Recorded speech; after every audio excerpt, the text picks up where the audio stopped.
कार्यक्रम में फिर से आप सभी का स्वागत है।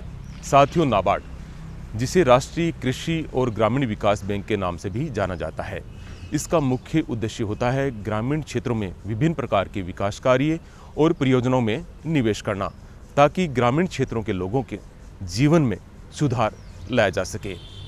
साथियों, इसी कड़ी में आज हम आपको लेकर चलेंगे जिला भीलवाड़ा और शाहपुरा और यहाँ चल रही विभिन्न प्रकार के विकास कार्यों और परियोजना के बारे में जानकारी देंगे। और इसके लिए हमारे साथ में हैं जिला विकास प्रबंधक वसुंधरा जी। तो आइए मिलते हैं उनसे और लेते हैं ये जानकारी। आप सभी को नमस्कार, मेरा नाम वसुंधरा है। मैं नाबार्ड के भीलवाड़ा और शाहपुरा ज़िले की जिला विकास प्रबंधक हूँ। दोनों ज़िलों की मैं इंचार्ज हूँ। तो नाबार्ड की यहाँ पे मुख्य रूप से जो गतिविधियाँ अभी चल रही हैं वो है कृषक उत्पादक संगठन। दोनों ज़िलों में नाबार्ड के अभी 11 कृषक उत्पादक संगठन काम कर रहे हैं, जिनमें से 10 कृषक उत्पादक संगठन, जिनको हम FPO भी कहते हैं, काम कर रहे हैं, जो कि क्रॉप बेस्ड है, फसल आधारित FPO है। ये अभी शुरुआती स्टेज में है।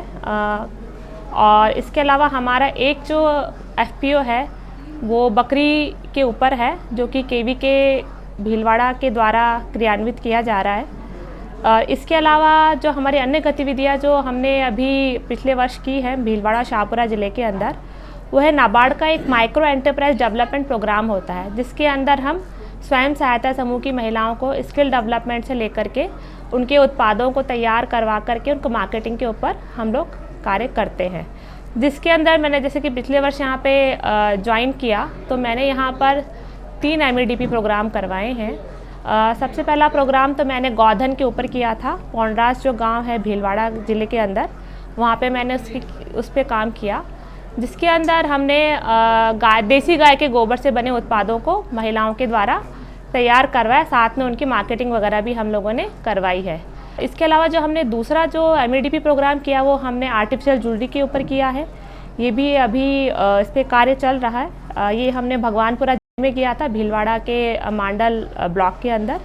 तीसरा जो हमने MEDP प्रोग्राम किया साबुन बनाने के ऊपर, इसके साथ ही सर्फ वगैरह बनाने के ऊपर किया, जो कि मेडिसिनल प्रॉपर्टीज़ के ऊपर बेस्ड है। इसके अंदर हमने बकरी के दूध के द्वारा बनाए गए साबुनों पे हमने इस पर काम किया है मुख्य तौर पर।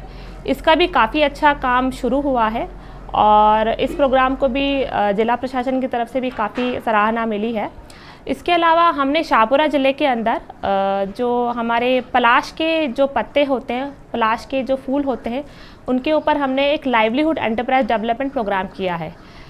जैसा कि MEDP प्रोग्राम में हमने करीब 90 महिलाओं को ट्रेन किया। इसके अलावा जो हमारा LEDP प्रोग्राम अभी भी शाहपुरा ज़िले के अंदर चल रहा है, शाहपुरा भीलवाड़ा ज़िले के अंदर चल रहा है, जिसके अंदर हम पलाश के फूलों पर और उनके पत्तों से पातल दोने वगैरह बनाने के ऊपर काम कर रहे हैं। इसमें हम करीब 90 महिलाओं को हम लोग ट्रेन करने का कार्य अभी चल रहा है।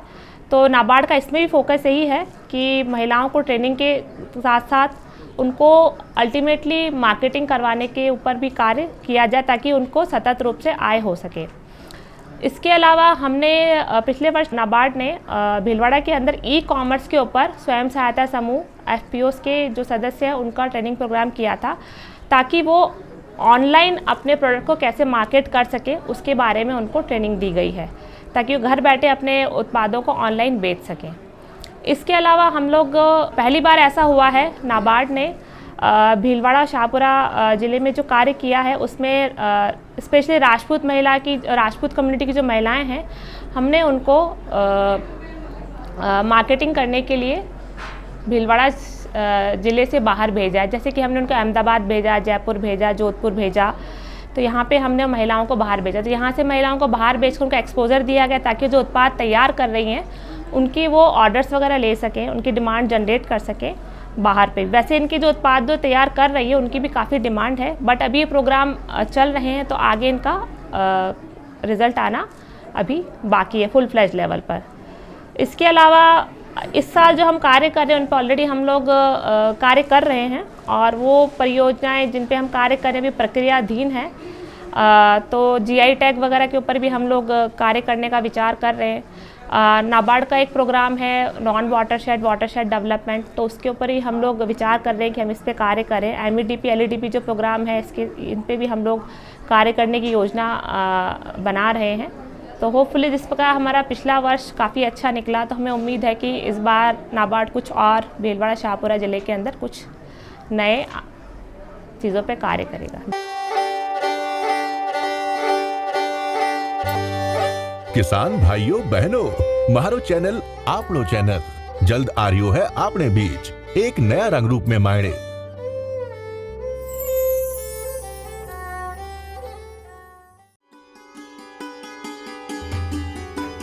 किसान भाइयों, जैसा कि आप जानते हैं, अब धीरे धीरे परंपरागत खेती का स्थान आधुनिक लाभकारी खेती ले रही है। आधुनिक और लाभकारी खेती का सीधा सा तात्पर्य संरक्षित खेती यानी उद्यानिकी बागवानी खेती से है। जहां एक तरफ खेती करने के लिए जमीन कम होती जा रही है, वहीं दूसरी तरफ खुले में खेती करना अब कोई लाभकारी सौदा नहीं रहा।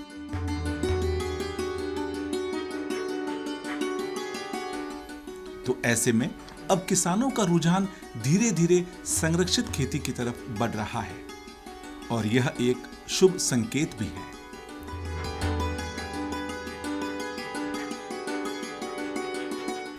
संरक्षित खेती से हम एक अर्थ बागवानी से भी लगाते हैं। बागवानी यानी उद्यानिकी फसलों वाली खेती, अर्थात फलों की, फूलों की और सब्जियों की खेती। लगातार हम देख रहे हैं बागवानी फसलों की खेती की मांग बढ़ती जा रही है। चाहे बात शहरों की हो चाहे गांवों की, लगातार उद्यानिकी फसलों की मांग बाजार में निरंतर बनी रहती है। आज किसानों में देखते ही देखते उद्यानिकी खेती लोकप्रिय हो रही है और राजस्थान जैसे प्रांत में उद्यानिकी फसलें करते हुए किसान खासा मुनाफा कमा रहे हैं। राजस्थान के कई क्षेत्र तो ऐसे हैं जो बागवानी फसलों के लिए पूरे देश में अपनी अलग पहचान रखते हैं और इसकी एक अलग ही धूम पूरे देश में देखने को मिलती है। किसान भाइयों, चाहे हम बात करें श्री गंगानगर के किन्नू की, और यदि हम बात करें बाड़मेर और जालोर के अनार की, तो आज राजस्थान लगातार इन फलों की खेती में अग्रणी स्थान रखते हुए आगे बढ़ रहा है। और सबसे मजेदार बात यह है कि किसान यहां इन फसलों की खेती करके अधिकाधिक उत्पादन भी प्राप्त कर रहे हैं।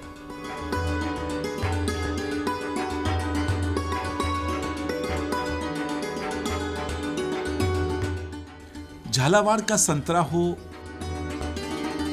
या जोधपुर पाली के काजरी के बेर, धौलपुर और बांसवाड़ा के आम हो, तो लगातार हम देख रहे हैं इन फलों की खेती के प्रति अब किसान आकर्षित हो रहे हैं और साथ ही लाभकारी खेती भी कर रहे हैं। बागवानी चूंकि बहुत कम पानी में संभव है, इसलिए राजस्थान में बागवानी का भविष्य बहुत ही सुंदर है और सुनहरा है। राजस्थान जैसे मरुस्थलीय क्षेत्र में जहां पानी की कमी है, वहां बागवानी बहुत सफल हो सकती है।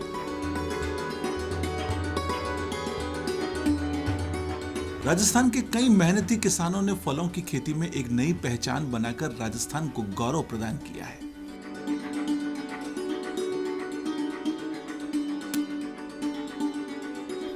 ऐसे कई सफल किसानों की सफलता की कहानियां हम आपको लगातार पिछले कार्यक्रमों में दिखाते आए हैं, जिन्होंने फलों की खेती में नवाचार किए और साथ ही राष्ट्रीय स्तर के सम्मान प्राप्त किए। जयपुर जिले के समीप कालख गांव के रहने वाले प्रगतिशील किसान गंगाराम सेपट की बात करें तो उन्होंने स्ट्रॉबेरी की खेती करके करिश्मा कर दिखाया और राष्ट्रीय सम्मानों तक पहुंचे।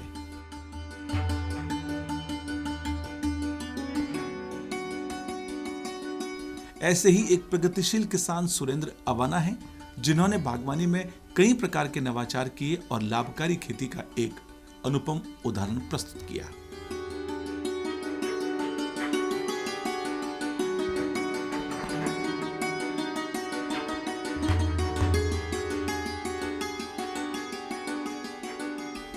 कोटा के युवा प्रगतिशील किसान मनोज की बात करें या सवाई माधोपुर के शंकरलाल मीणा की बात करें, तो अमरूदों की खेती अनायास हमारे सामने आ जाती है और हमारे जहन में इनकी सफलता की कहानियां घूमने लगती हैं। हमने पिछले एपिसोड्स में आपको इनकी सफलता की कहानी से भी रूबरू करवाया था। ये वो प्रगतिशील किसान है जिन्होंने अमरूद की खेती से लाखों रुपयों का कारोबार किया और देखते ही देखते आज प्रगतिशील किसानों की श्रेणी में आकर खड़े हो गए। आज यदि हमारे दूसरे युवा किसान भी बागवानी करेंगे तो निश्चित रूप से सुनहरी और सुखद खेती की तस्वीर साकार कर पाएंगे।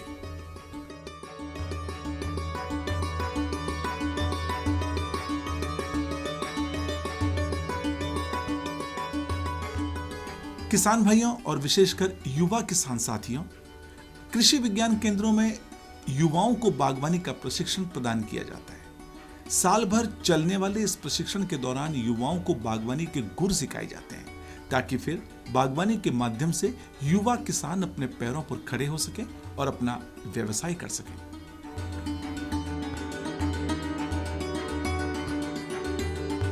आज हमें लाभकारी खेती की तरफ यदि आगे बढ़ना है तो हमें बागवानी फसलों का प्रसंस्करण करना होगा। ये उसके एक आगे की कड़ी है। राजस्थान के कई ऐसे किसान हैं जो आज प्रसंस्करण इकाइयां लगाकर फलों की खेती से अपने खेती किसानी कारोबार को ऊंचाइयां दे रहे हैं। आज राजस्थान के उत्कृष्टता केंद्र निश्चित रूप से उद्यानिकी फसलों की खेती को बढ़ावा दे रहे हैं।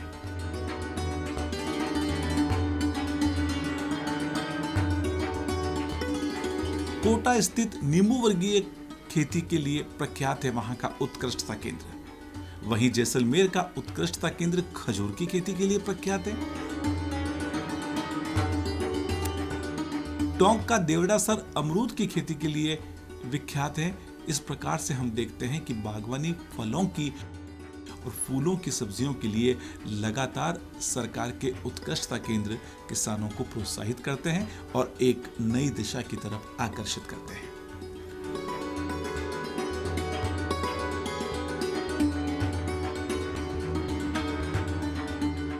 अजमेर जिले का पुष्कर क्षेत्र फूलों की खेती के लिए विख्यात है। जग जाहिर है यहाँ की गुलाब और गेंदा की खेती।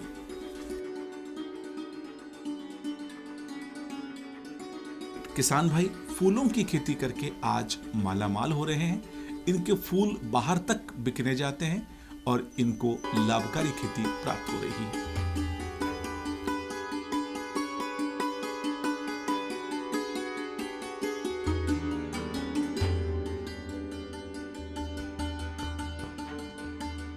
सब्जियों की खेती तो राजस्थान के अधिकांश क्षेत्रों में सफलतापूर्वक हो ही रही है। राजस्थान के किसानों की सब्जियां केवल राजस्थान की मंडियों में ही नहीं बिकने जाती, अपितु राजस्थान के निकटवर्ती राज्यों में भी बिकने जाती है। सिरोही जिला पपीते की खेती के लिए मशहूर है। यहाँ पपीते की खेती से कई किसान लाभान्वित हुए हैं। सिरोही जिले के एक प्रगतिशील किसान सोहन सिंह को ICAR का नवाचारी पुरस्कार भी फलों की और फूलों की खेती के लिए ही मिला।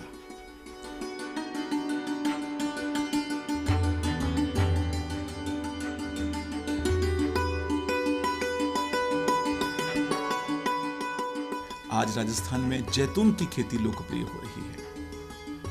अब हमारे किसानों को बागवानी की तरफ प्रेरित होना चाहिए क्योंकि धीरे धीरे अब युग बागवानी का है और बागवानी से ही हमारे किसान लाभकारी खेती कर सकते हैं। दौसा जिले के खटवा गांव के श्याम सुंदर की बात करें या रूबी पारिक की बात करें तो इन्होंने भी उद्यानिकी को अपनाया और जैविक तरीके से उद्यानिकी की खेती किसानी सफर को आगे बढ़ाया। आज देखते ही देखते दोनों किसान राष्ट्रीय सम्मानों तक पहुंचे हैं।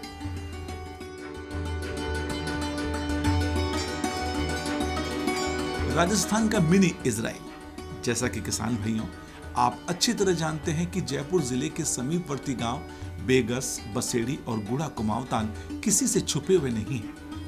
आज यहां मिनी इजराइल का नजारा देखने को मिलता है। जब हम इन गांवों से होकर गुजरते हैं तो हमें हर तरफ मिनी इजराइल की तकनीक वाली खेती के दर्शन होते हैं। यहां से आप गुजरेंगे तो आपको green house, shade net house, poly house, mulching और लो टनल जैसी वैज्ञानिक आधुनिक कृषि की विधियां देखने को मिलेगी।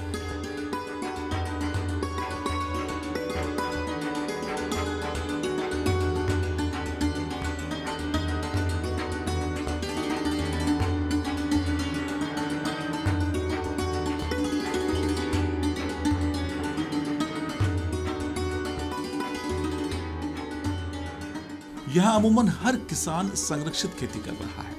यह क्षेत्र मिनी इजराइल का एक अद्भुत मॉडल है, जिसे देखने के लिए आज दूर दूर से किसान आते हैं और वैज्ञानिक आते हैं। यहाँ के किसानों ने अपने खेती किसानी के सफर को लाखों रुपयों तक पहुंचा दिया। खीरे की खेती हो, टमाटर की खेती हो, मिर्च की खेती हो, यहाँ के किसान मालामाल हो रहे हैं। चाहे बात रामनारायण की हो, खेमाराम की हो या कन्हैया लाल की हो, ऐसे कई प्रगतिशील किसान हैं जिन्होंने अपनी खेती किसानी की तस्वीर को संरक्षित खेती के मॉडल से बिल्कुल ही बदल दिया है। आज बागवानी एक ऐसा उभरता हुआ लोकप्रिय सशक्त माध्यम बनता जा रहा है जिसकी महिमा को किसानों को समझना होगा।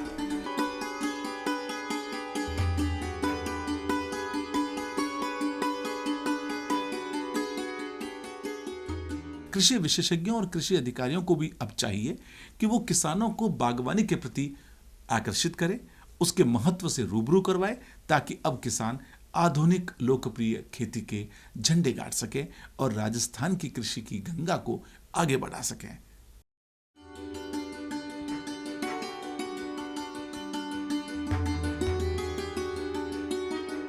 साथियों, कृषि दर्शन कार्यक्रम आपका अपना कार्यक्रम है। इस कार्यक्रम से जुड़े कोई सुझाव आपके पास में हैं तो आप हमें इस पते पर लिख भेजें। इसके लिए हमारा पता है कृषि दर्शन, डीडी राजस्थान, दूरदर्शन केंद्र, झालान डोंगरी, जयपुर, राजस्थान। आप हमें ईमेल भी कर सकते हैं। इसके लिए हमारा ईमेल आईडी है krishidarshanjaipur@gmail.com। तो किसान भाइयों, आज बस इतना ही। फिर आपसे मुलाकात होगी एक नई जानकारी के साथ में। तब तक के लिए हमें आज्ञा दीजिए। जय किसान, जय राजस्थान, जय भारत।